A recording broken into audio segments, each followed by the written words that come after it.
The Prince and Me is a 2004 romantic comedy film directed by Martha Coolidge, starring Julia Stiles, Luke Mabley, and Ben Miller, with Miranda Richardson, James Fox, and Alberto Watson.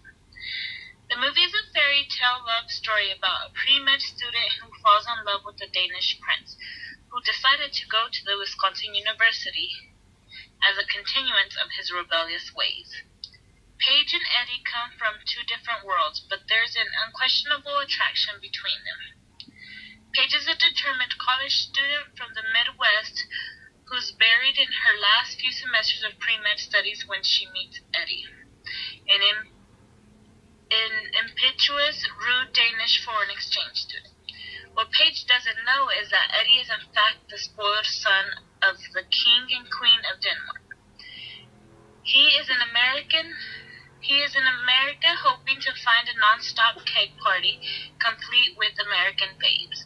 What Eddie didn't count on is the possibility of actually finding his true soulmate. Paparazzi find and photograph the couple, causing Paige to learn that Eddie is a crowned Prince Edward.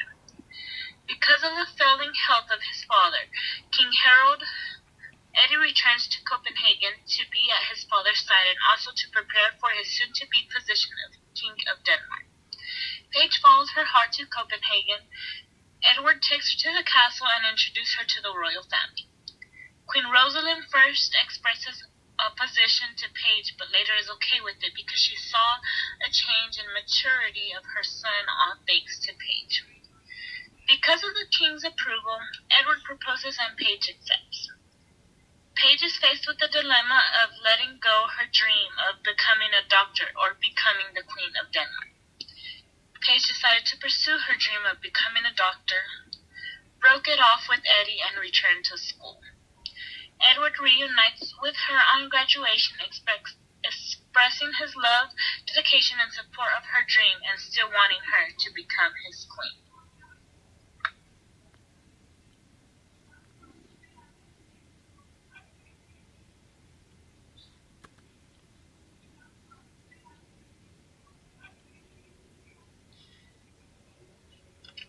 The scene that we chose was at 1 hour and 40 minutes.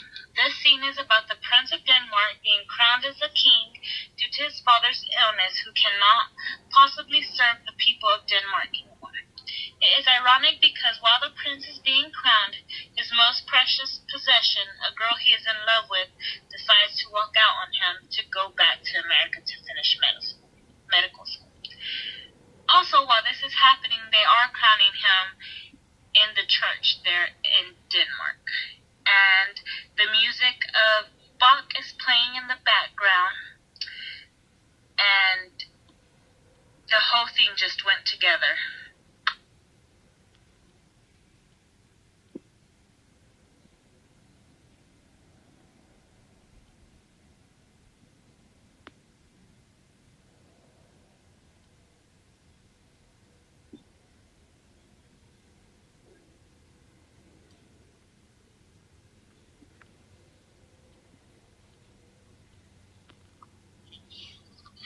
Johann Sebastian Bach was born on March 21st, 1685 in Eisenach, Thuringia, Germany.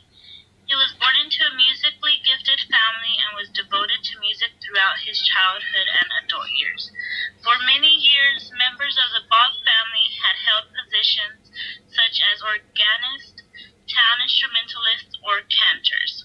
His father was a violinist and trumpeter, employed by the city of Eisenach. His uncles were church organists, court musicians, and composers.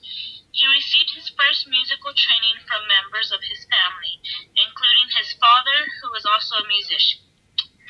After the death of his parents at age 10, Bach moved in with his eldest brother, J.C. Bach, an organist and composer, under whose teaching Bach studied organ music as well as the construction and maintenance of the organ. He also learned a great deal by studying the scenes of other composers, assimilating the best musical practices of Germany, Italy, Austria, and France. Johann Sebastian Bach was unlike most other composers of his time. He was an organist, composer, and musical scholar of the Baroque period, and is almost universally regarded as one of the greatest composers of all time.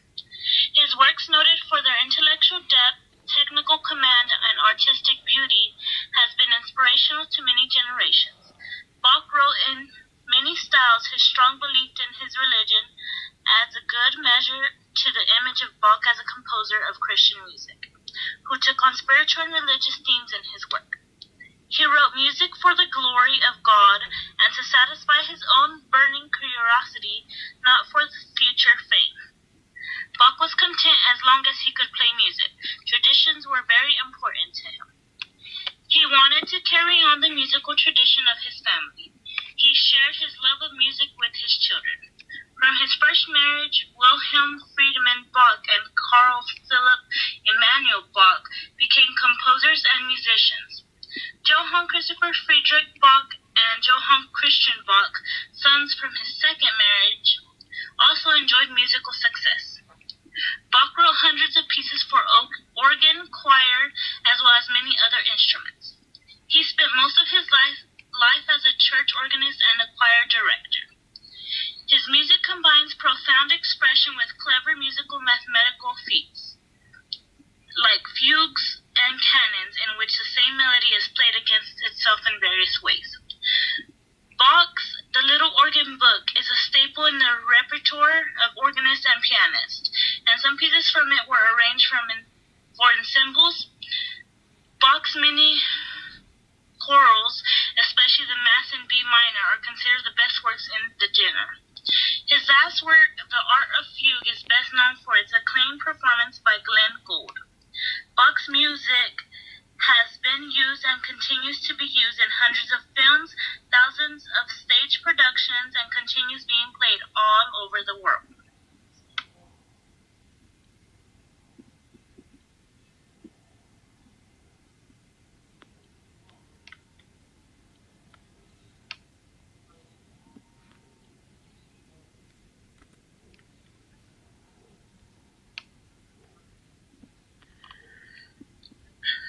Modern movie composer Mohammed Mark Amin Salvini, commonly known as Mark Amin, is one of the composers. He was a producer and movie writer. He started in the film industry as early as 1980.